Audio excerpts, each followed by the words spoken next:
What's going on, everyone? This is the Forklift guy back at you again with another quick how-to video. Today I'm replacing a radiator on this Toyota 8 Series. It's leaking coolant, and let's get it back running. The first step is to remove this LPG gas line, and it's gonna come down through here. It's gonna go over the shroud, the fan shroud, and it's gonna go down to your lockout valve. Now if you want, you can remove the shroud and the fan. I like to keep them both on, but if you take them out, you'll have way more room. It's just a preference.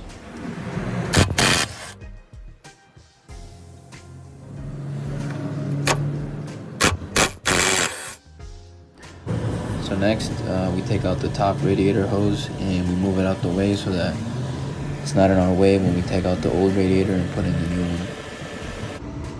Next, I just drained the remaining coolant that was left in there with this plug that you take out.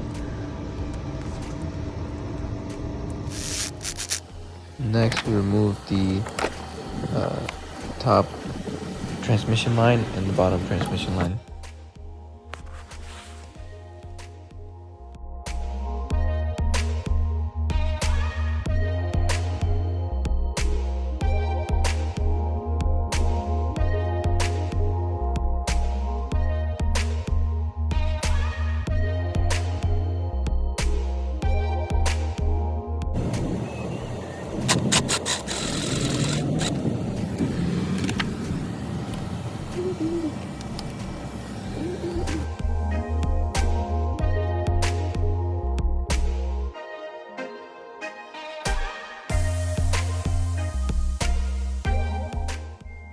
Once you remove the two transmission lines, then you remove the bottom radiator hose, and we'll be ready to lift it out.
So with the new radiator installed, we reinstalled the transmission lines, top and bottom. We reinstalled the top and bottom radiator hoses. And then we put the LPG hardline, gas hardline here that goes from the lockout valve back to the top. And then we're gonna fill it with coolant and bleed the system, and she'll be good to go.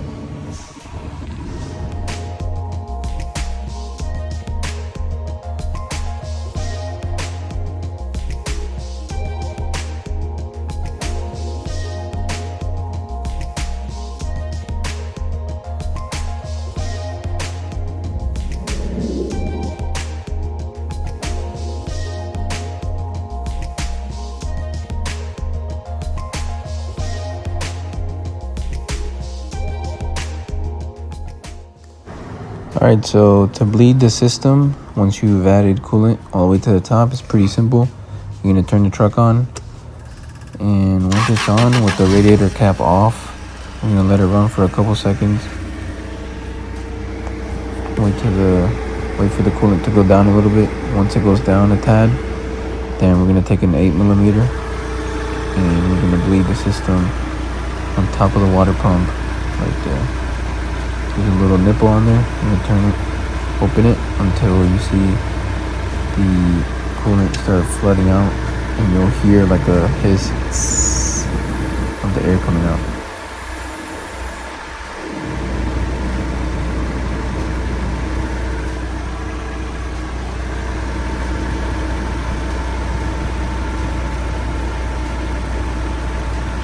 Now once it's got a steady stream, then you tighten it all the way and you clean the coolant that spilled out, and you should be good to go.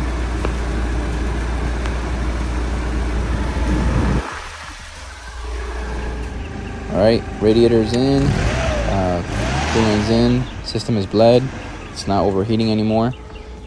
Please like, subscribe, follow for more, and comment down below with your experience on overheating, radiator issues, so that this can be a place where we can all come together and help each other out.